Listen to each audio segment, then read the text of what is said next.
사랑하는 형제자매 여러분, 주님의 이름으로 평안을 전합니다. 오늘 우리가 함께 나눌 이야기에 귀 기울여 주시고 이 말씀이 여러분의 삶에 깊은 울림과 위로가 되기를 소망합니다. 만약 오늘 메시지를 통해 마음의 감동을 얻으셨다면 이 은혜로운 말씀을 주변에 사랑하는 이들과 함께 나누어 주십시오. 여러분의 공유 하나하나가 하나님의 사랑을 전하는 귀한 씨앗이 될 것입니다. 또한 저희 채널을 구독하시면 앞으로도 계속해서 주님 안에서 함께 성장하며 귀한 영적 여정을 이어갈 수 있습니다. 이 채널을 통해 여러분의 삶에 하나님의 크신 축복과 평강이 늘 함께 하시기를 간절히 기도합니다. 오늘 우리는 시간을 거슬러 19세기 영국 런던으로 떠나보려 합니다. 당시 런던은 산업혁명의 중심에서 급격한 변화와 혼란을 겪고 있었습니다. 수많은 사람들이 부와 성공을 좇아 도시로 몰려들었고 그 속에서 진정한 삶의 방향과 지혜를 찾고자 갈망했습니다. 바로 그 시대의 한복판에서 설교의 황태자라 불리며 수많은 영혼을 위로했던 위대한 설교가 찰스 스펄전 목사님의 음성을 들어보고자 합니다. 1861년 5월 12일 스펄전 목사님은 잠언 16장 20절 말씀을 통해 하나님을 신뢰하는 것이 참된 지혜라는 제목으로 메시지를 전했습니다. 그가 전하고자 했던 지혜의 본질은 과연 무엇이었을까요? 그의 메시지는 100여 년이 훌쩍 지난 오늘 치열한 경쟁과 불확실성 속에서 살아가는 우리에게 어떤 의미로 다가올까요? 이제 그의 목소리에 귀를 기울여 보겠습니다. 말씀을 지혜롭게 처리하는 자는 좋은 것을 얻을 것이요 주를 신뢰하는 자는 복이 있느니라. 인생의 진정한 길은 지혜입니다. 지혜는 우리가 존재의 목적을 가장 잘 성취하도록 돕고 우리의 모든 능력을 최대한 발휘하게 함으로써 가장 풍성한 기쁨을 누리게 합니다. 지혜는 마치 망망대해와 같은 인생을 항해하는데 필요한 나침반과도 같습니다. 지혜가 없는 인간은 길들여지지 않은 야생 나귀와 같아서 유익하게 쓰일 수 있는 힘을 사방으로 흩뿌리며 낭비할 뿐입니다. 지혜가 없는 인간은 경작되지 않은 땅과 같아서 몇 송이 예쁜 꽃을 피울지는 몰라도 추수하는 자의 수고나 이삭 줍는 자의 노력에 보답할 만한 풍성한 수확을 결코 거둘 수 없습니다. 진정한 의미의 지혜를 가진 사람은 인간이 도달할 수 있는 가장 높은 존엄에 이르게 됩니다. 그는 천사들의 합당한 동반자가 되며 그와 하나님 사이에는 다른 어떤 피조물도 존재하지 않습니다. 왜냐하면 그리스도께서 그의 본성을 취하심으로써 인간성과 신성을 연결하셨기 때문입니다. 그러나 이 지혜는 어디에서 찾을 수 있습니까? 많은 이들이 지혜를 발견했다고 꿈꿨지만 실상 그것을 소유하지는 못했습니다. 우리는 이 귀한 것을 어디서 찾아야 할까요? 땅의 깊은 곳을 파헤치고 하늘의 높은 곳을 오르며 사막을 횡단하고 바다를 경작하며 무한한 창공을 나는 모든 수고도 마침내 이 귀한 지혜를 찾을 수만 있다면 결코 헛되지 않을 것입니다. 하지만 기쁨은 내 안에 있지 않다 말하고 바다는 나와 함께 있지 않다 말합니다. 지혜는 금으로도 얻을 수 없고 은으로도 그 값을 치를 수 없습니다. 오빌의 금이나 귀한 청옥이나 사파이어로도 그 가치를 매길 수 없습니다. 순금과 수정도 그것과 비교할 수 없으며 산호나 진주도 언급할 가치가 없습니다. 지혜의 값은 루비보다 귀하기 때문입니다. 그렇다면 지혜는 어디에서 오며 명철의 자리는 어디입니까? 그것은 모든 살아있는 존재의 눈에서 숨겨져 있고 공중의 새들에게도 감추어져 있습니다. 멸망과 죽음조차도 우리가 그 소문은 귀로 들었다고 말할 뿐입니다. 오직 하나님만이 그 길을 아시고 그 자리를 아십니다. 그러니 이제 주님의 음성에 귀를 기울입시다. 주님께서 그 비밀을 선포하셨고 참된 지혜가 어디에 있는지 인간의 아들들에게 드러내셨기 때문입니다. 그리고 그 답이 바로 오늘 본문에 있습니다. 주를 신뢰하는 자는 복이 있느니라. 이를 지혜롭게 처리하는 것이 좋은 것을 찾는 길이며 이를 지혜롭게 처리하는 참된 방법은 바로 하나님을 신뢰하는 것입니다. 이것이야말로 가장 큰 어려움에서 벗어나는 가장 짧고 간단한 방법입니다. 가장 복잡한 미궁을 푸는 실마리이며 가장 무거운 짐을 들어 올리는 지렛대입니다. 주를 신뢰하는 자는 이를 지혜롭게 처리하는 방법을 찾은 사람이요. 그는 복된 사람입니다. 오늘 아침 저는 하나님의 도우심으로 이 본문을 두 가지 측면에서 살펴보고자 합니다. 첫째는 이 땅에서의 삶과 시간에 관한 일을 지혜롭게 다루는 것에 적용하고, 둘째는 무덤 너머 우리의 운명과 관련된 영원한 문제를 다루는 것에 적용하여 주님을 신뢰하는 것이 어떻게 이 모든 문제를 지혜롭게 처리하는 것인지를 보여드리고자 합니다. 사랑하는 친구 여러분, 먼저 우리가 이 땅에 사는 동안 우리의 몸과 영혼에 관련된 세상의 일들을 지혜롭게 다루는 것에 대해 이야기해 봅시다. 이 세상은 신중함이 필요한 곳입니다. 조심해서 발걸음을 내딛지 않으면 곧 발을 다칠 것이고, 길을 잘 선택하지 않으면 가시덤불에 옷이 찢길 것입니다. 이곳은 원수들로 가득한 땅입니다. 지혜롭지 않으면 적의 화살이 갑자기 우리 갑옷의 취약한 곳을 꿰뚫을 것입니다. 우리는 마치 도둑들이 출몰하는 광야를 여행하는 것과 같습니다. 좋은 것을 찾으려면 이를 지혜롭게 처리해야 합니다. 그렇다면 어떻게 해야 이를 지혜롭게 처리할 수 있을까요? 여기에 몇 가지 잘못된 가르침이 있습니다. 첫 번째는 사탄이 젊고 어리석은 영혼에게 자주 속삭이는 것입니다. 그는 말합니다. 이를 지혜롭게 처리하는 것은 너 자신의 의지를 법으로 삼고 그것이 옳든 그르든 너에게 최선으로 보이는 일을 행하는 것이다. 이것은 뱀의 형상으로 하와에게 나타나 속삭였던 바로 그 가르침입니다.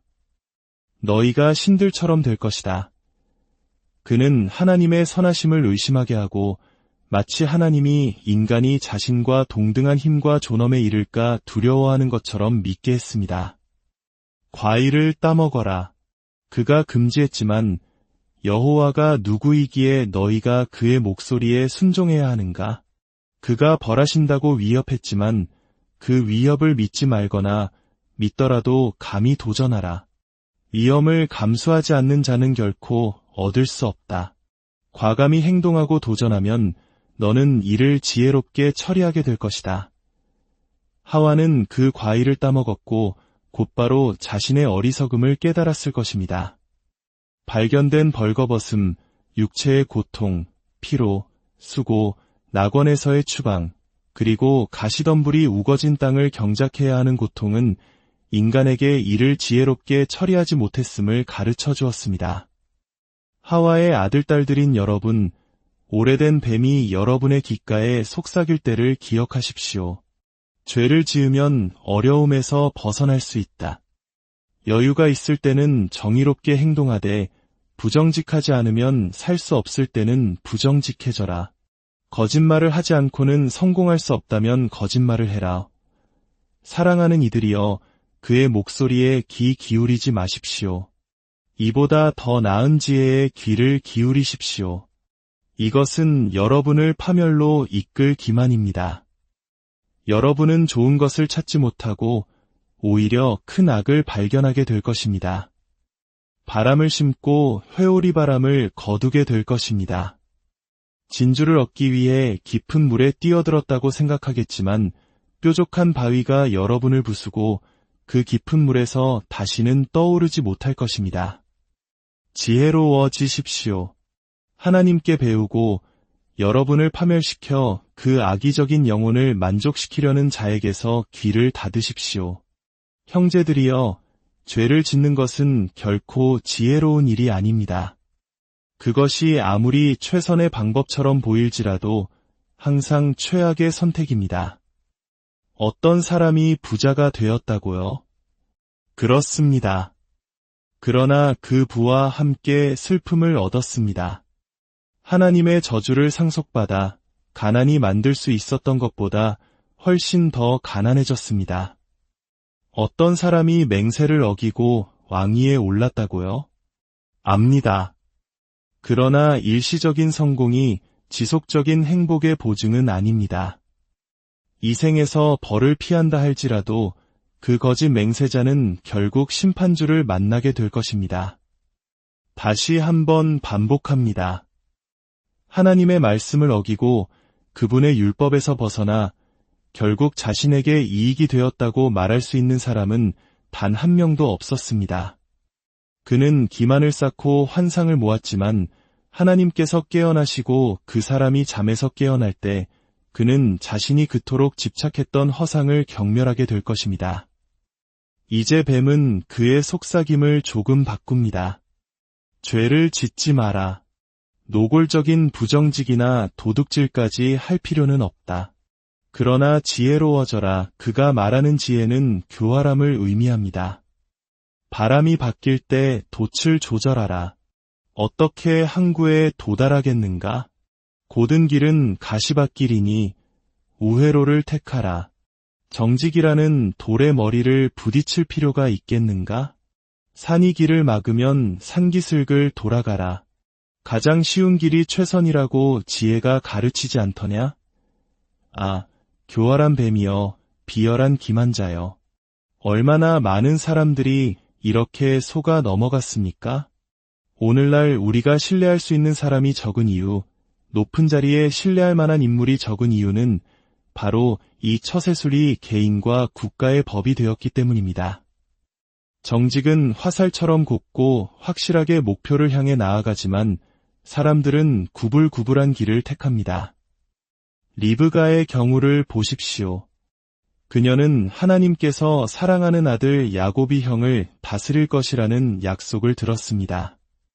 그러나 그녀는 하나님의 섭리가 그 목적을 이루기를 기다리지 못하고 눈먼 남편을 속여야 했습니다. 그녀는 야곱을 염소 가죽으로 꾸미고 맛있는 음식을 만들어 그를 속이도록 보냈습니다. 만약 리브가가 지혜로웠다면 그녀는 그렇게 하지 않았을 것입니다.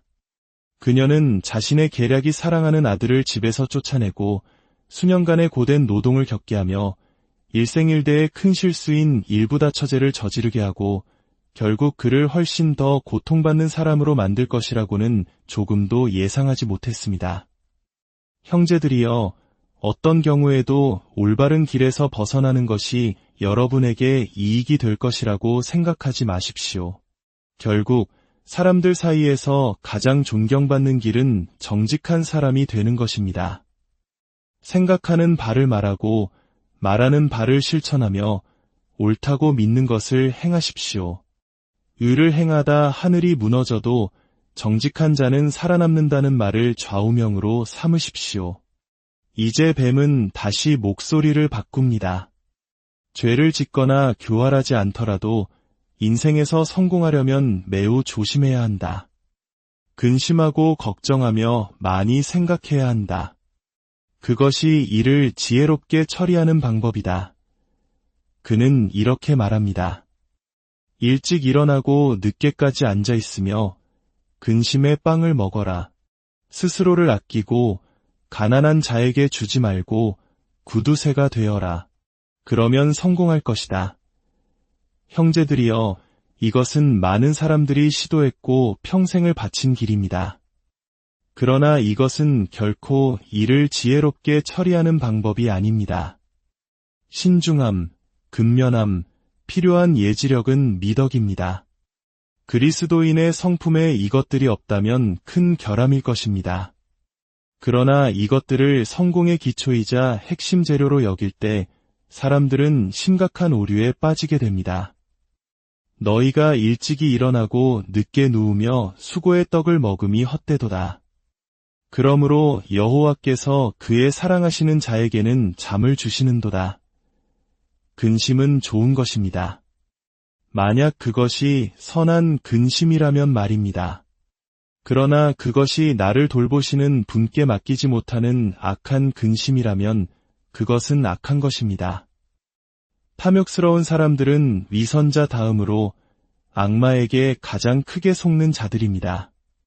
그들은 실망과 번뇌 속에서 불안한 삶을 소진하고 비참하고 초라하게 살다가 화려하고 부유하게 죽을 뿐입니다.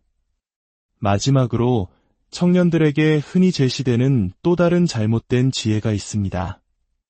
바로 자기의존입니다. 세상에 나가 내가 세상을 이길 수 있음을 보여주어라. 스스로의 힘으로 영광을 향한 길을 개척하라. 독립적인 사람이 되어라.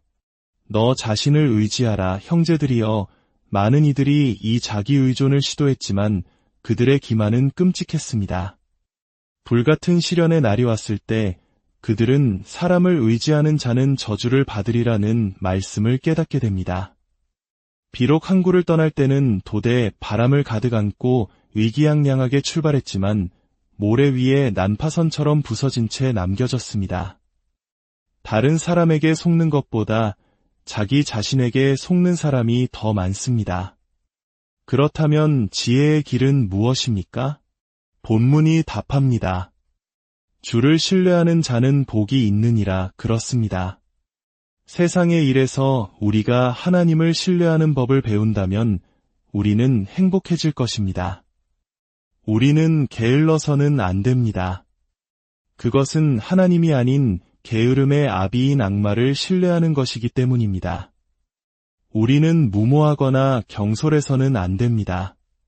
그것은 운을 믿는 것이지 질서의 하나님을 믿는 것이 아니기 때문입니다. 우리는 모든 신중함과 정직함 속에서 행동하며 하나님을 신뢰해야 합니다.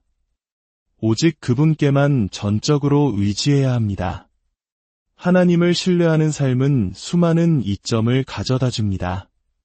첫째, 하나님을 신뢰하면 부자가 되기 위해 죄악된 수단을 사용한 것을 슬퍼할 필요가 없습니다. 양심이 깨끗한 가난이 죄책감에 시달리는 부유함보다 낫습니다. 둘째, 하나님을 신뢰하면 자기 모순에 빠지지 않습니다. 교활함을 믿는 자는 변덕스러운 바람에 이리저리 흔들리는 배와 같지만 주님을 신뢰하는 자는 증기선과 같습니다. 파도를 가르고 바람을 거슬러 목적지를 향해 곧게 나아갑니다. 셋째, 하나님을 신뢰하면 파괴적인 근심에서 해방될 것입니다.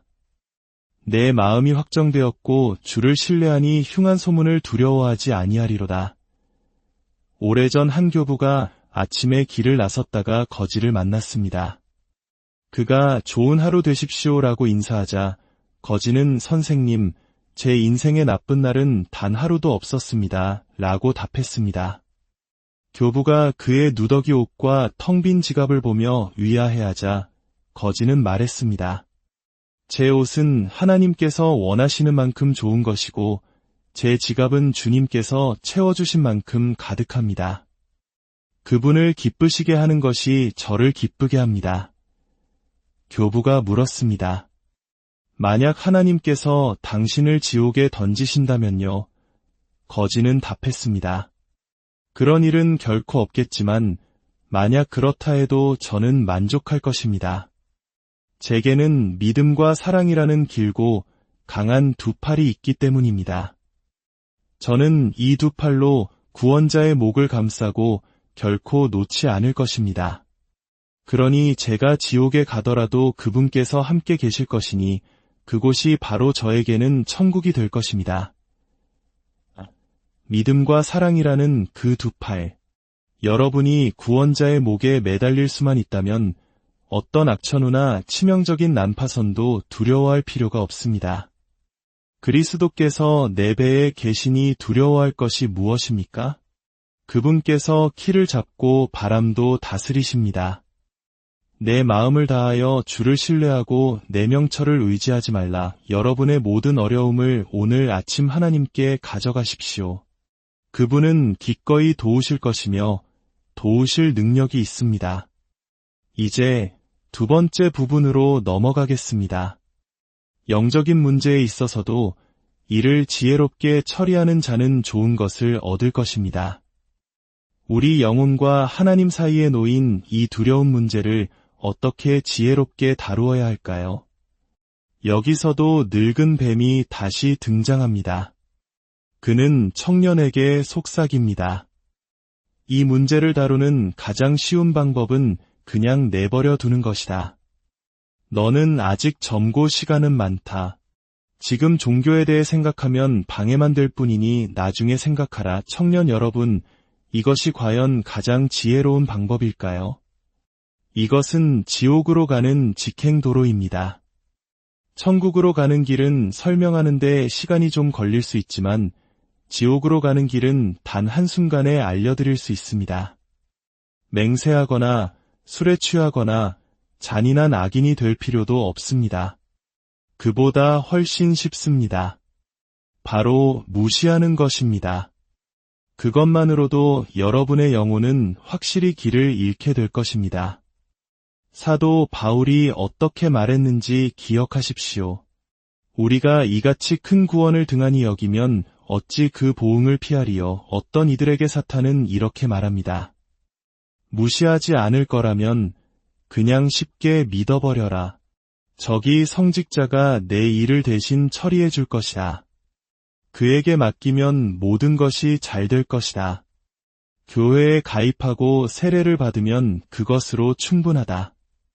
신학적인 논쟁으로 골치 아파하지 말고 그냥 표면적인 것에 만족하라. 이것이 과연 이를 지혜롭게 처리하는 방법일까요? 결코 아닙니다. 여러분의 재산을 변호사에게 맡기는 것이 영혼을 성직자에게 맡기는 것보다 낫습니다. 여러분의 영혼을 구원할 수 있는 것은 오직 예수 그리스도뿐입니다. 다른 어떤 좋은 사람도 여러분의 구원자가 될 수 없습니다. 사탄은 또 다른 길을 제안합니다. 두려움과 떨림으로 너희 자신의 구원을 이루는 길을 시도해 보아라. 선행을 많이 하고 기도를 많이 하면 된다. 스위스의 한 산골 마을에 살던 한 가난한 여인의 꿈 이야기가 생각납니다. 그녀는 꿈에서 넓고 평탄한 초원 길을 걸었습니다. 수많은 사람들이 그 길을 따라 걷고 있었지만 모두 이기적인 죄인들처럼 보였습니다. 그녀는 그 길이 파멸로 이끄는 길임을 깨닫고 두려워 다른 길을 찾았습니다. 험하고 가파른 산길이 보였습니다. 그 길로는 사람들이 무거운 짐을 지고 힘겹게 올라가고 있었습니다. 그녀는 그 길을 오르려 했지만 너무나 힘들고 불가능해 보였습니다. 다시 초원길로 돌아왔지만 산을 오르던 사람들은 슬픈 눈으로 그녀를 바라보았습니다. 마침내 그녀가 초원길 끝에 있는 아름다운 집에 이르렀을 때 한 밝은 영이 창밖을 내다보며 말했습니다. 너는 길을 잘못 왔다. 이쪽으로는 들어올 수 없다. 여기에는 문이 없다. 잠에서 깬 그녀는 매우 괴로워했습니다. 그녀는 거룩함의 길인 그 산길을 오를 수 없었고 결국 천국의 문 앞에서 거절당할까 두려웠습니다. 그때 한 지혜로운 여인이 그녀에게 말해주었습니다. 저는 꿈을 꾸지는 않았지만 성경에서 읽었습니다. 어느 날 예루살렘 성 밖으로 세 사람이 나갔는데 그중 한 분은 세상의 구원자셨고 다른 둘은 강도였습니다. 그중 한 강도는 십자가에 매달려 있으면서 천국의 밝은 도시로 가는 길을 찾았습니다. 그가 그 험한 산길을 올랐을까요? 가난한 여인은 아닙니다. 그는 믿고 구원을 받았습니다. 라고 답했습니다. 그러자 친구가 말했습니다. 바로 그것이 당신이 천국으로 가는 길입니다. 당신이 오를 수 없었던 그 험한 길은 율법의 길입니다. 그 길을 오르던 자들은 정상에 도달하기 전에 모두 멸망했습니다. 당신은 오직 믿음으로 구원을 받습니다. 사랑하는 영혼이여, 당신이 이를 올바르게 처리하고자 한다면 주를 신뢰하는 자는 복이 있느니라는 말씀을 기억하십시오. 당신의 영혼을 있는 그대로 당신을 구원하실 능력이 있는 그분께 맡길 때 당신은 영혼을 위한 올바른 일을 한 것입니다. 그리스도를 믿는 사람은 두려움에서 자유롭습니다. 죽음을 두려워하지 않습니다. 그리스도께서 그를 위해 모든 일을 마치셨기 때문입니다. 사는 것을 두려워하지 않습니다. 그의 영혼이 예수 그리스도 안에 있으므로 멸망하지 않을 것이기 때문입니다. 시련이나 고난을 두려워하지 않습니다. 피로 그를 사신 분이 팔로 그를 지키실 것이기 때문입니다. 그는 현재의 근심에서도 자유롭습니다. 그는 더 이상 노예 감독의 채찍질을 느끼지 않습니다. 그의 삶은 행복하고 그의 섬김은 가볍습니다. 그는 이 땅에 있지만 그의 마음은 천국에 있습니다. 그는 이 아래에 있지만 그리스도와 함께 하늘에 앉아 있습니다. 그에게는 고난이 있지만 그것은 그의 영원한 선을 이룹니다. 그에게는 시련이 있지만 그것은 승리의 전조일 뿐입니다. 그에게는 약함이 있지만 그는 그리스도의 능력이 그에게 머물기 때문에 약함을 자랑합니다. 은혜로우신 아버지, 오늘 저는 제가 가진 모든 것과 가지지 못한 모든 것을 당신께 맡깁니다. 저의 죄, 슬픔, 염려, 수고, 기쁨, 현재, 과거, 미래를 모두 당신께서 맡아 다스려 주소서. 저는 아무것도 아니오니 당신께서 모든 것이 되어 주소서. 예수님을 믿는 형제자매 여러분, 여러분도 그렇게 하십시오. 그러면 주를 신뢰하는 자가 얼마나 복된 사람인지 알게 될 것입니다. 아직 주님을 알지 못하는 분들에게는 오늘 아침 성령께서 여러분을 찾아주시기를 기도합니다. 그분께서 죄로 죽은 여러분을 살리시고 스스로는 힘이 없는 여러분에게 능력을 주시기를 바랍니다. 구원의 길은 여러분 앞에 간단하고 명확하게 놓여 있습니다. 주 예수 그리스도를 믿으십시오. 그리하면 구원을 얻을 것입니다. 주님의 보혈에 의지하고 그분의 완성된 위에 의지하십시오. 그러면 여러분은 반드시 구원받을 것입니다. 결코 길을 잃지 않을 것입니다. 하나님께서 여러분에게 아들을 주셨다는 그 약속을 믿으십시오. 그 아들을 의지함으로써 지옥에서 벗어나 천국으로 가는 길을 찾으십시오. 주님께서 이제 그분의 가장 좋은 축복을 더하시기를 우리 주 예수